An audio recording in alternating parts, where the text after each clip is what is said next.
नमस्कार, मैं एस्ट्रोलॉजर शशांक। आज हम अपनी डिस्कशन को आगे कंटिन्यू करते हैं। जो टॉपिक है जिस पे आज हम चर्चा करने वाले हैं वो है ग्रहों की दृष्टि। ग्रहों की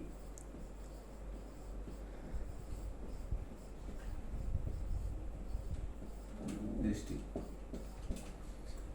जैसे ये कुंडली है,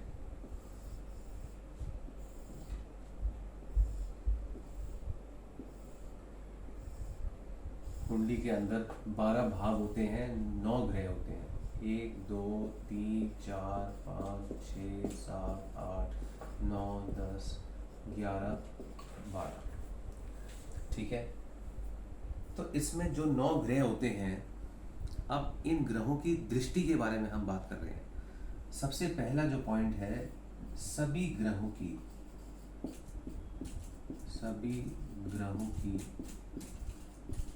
सातवीं दृष्टि होती है। सातवीं दृष्टि होती है। सातवीं, कोई भी ग्रह जहां बैठा है, फॉर एग्जाम्पल यहाँ पे जैसे अगर चंद्रमा बैठा है तो ये चंद्रमा अपने से सातवें घर को देखेगा। कोई भी ग्रह बैठा हो, जरूरी नहीं है चंद्रमा, या मंगल हो, राहु हो, केतु हो, सूर्य हो, शुक्र हो, कोई भी ग्रह अगर यहाँ बैठा है तो वो अपने से सातवें घर देखता है। तो सभी ग्रहों की अपने से सातवें दृष्टि होती है। सातवें कैसे? 1 2 3 4 5 6 7। जिस घर में ग्रह बैठता है वहां से काउंट करते हैं हम, तो वहां से हमें 7 घर काउंट करने हैं। जैसे 1 2 3 4 5 6 7। ठीक है, उसके बाद जो अगली दृष्टि है वो है गुरु की। गुरु की जो दृष्टि आती है वो आती है 5वीं, 9वीं और 7वीं, तो होती है दृष्टियां। ये 3 दृष्टियां हैं इसकी।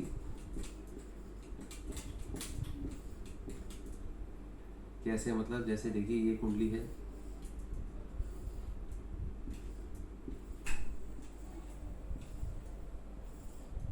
ये कुंडली बनाई है हमें। पहला घर, दूसरा घर, तीसरा घर, चौथा घर, 5वां घर, छठा घर, 7वां घर, 8वां घर, 9वां घर, 10वां घर, 11वां घर, 12वां घर। अब गुरु को कहीं भी बिठा दो आप। गुरु को फॉर एग्जाम्पल हमने 7वें घर में बिठा दिया।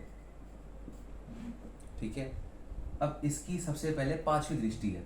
इस घर से काउंट करेंगे 1 2 3 4 5, तो 5वीं दृष्टि ये होगी। फिर एक गुरु अपने से 7वीं दृष्टि तो देख ही रहा है, वो तो सभी ग्रहों की 7वीं दृष्टि होती है। फिर एक होती है 9वीं दृष्टि, 1 2 3 4 5 6 7 8 9। तो यहाँ से यहाँ 7वें घर से तीसरे घर, 7वें घर से 11वां घर, 7वें घर से पहला घर। ये 3 दृष्टियां हैं जहां गुरु देखेगा 7वें घर से। उसके बाद आता है मंगल। मंगल की दृष्टि होती है 4थी दृष्टि, 7वीं दृष्टि तो होती है और 8वीं दृष्टि। 8वीं, ये 3 तरह की दृष्टि हैं, 4थी, 7वीं और 8वीं। इसमें एक कुंडली बना लेते हैं हम।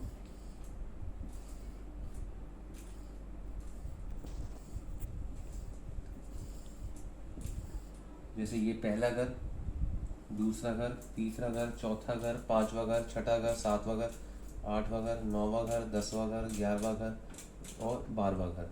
अब फॉर एग्जाम्पल 8वें घर में मंगल बैठा है। 8वें घर में, अब 8वें घर से 7वां घर कौन सा हो गया? दूसरा घर। 7वीं दृष्टि, 8वें घर से 4थी दृष्टि, 1 2 3 4, तो 8वें से 11वां घर, और 8वें से 8वां भी है। 8वें घर से 8वीं दृष्टि, 1 2 3 4 5 6 7 8, तो 8वें से ये तीसरे घर को भी देखेगा। 7वीं दृष्टि तो होती है, 8वीं दृष्टि ये हो गई, 4थी दृष्टि ये हो गई, तो 3 दृष्टियां मंगल की हैं। उसके बाद आता है शनि।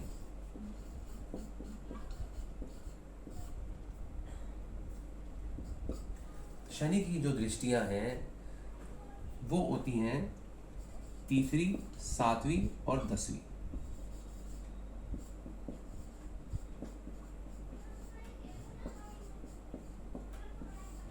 ठीक है, अब इसमें जैसे हम एक कुंडली बना लेते हैं।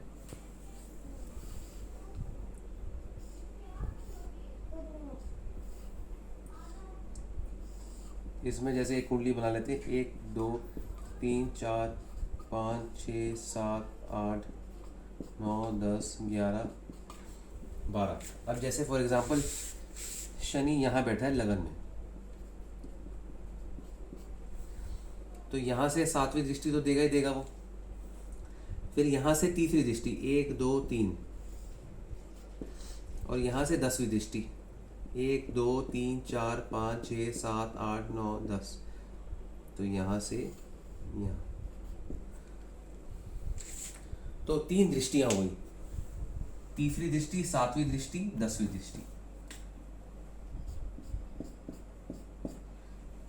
तो ये जो अगेन एक बार हम रिपीट कर लेते हैं, सभी ग्रहों की जिस भी घर में वो बैठते हैं वहां से अपने से 7वें घर को देखते हैं।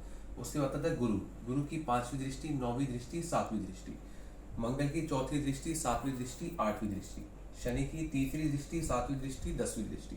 इन सभी दृष्टियों की बड़ी महत्वपूर्ण चीज है ये, क्योंकि ये जो दृष्टियां ग्रह देते हैं जिन घरों में, तो उन घरों में बहुत प्रभाव पड़ता है।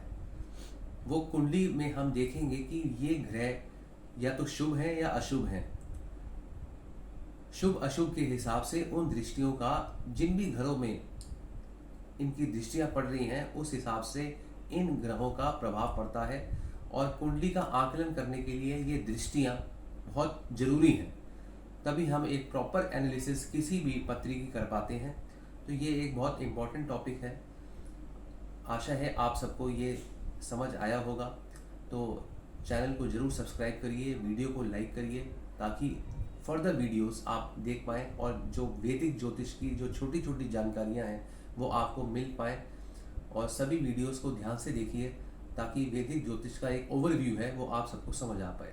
शुक्रिया।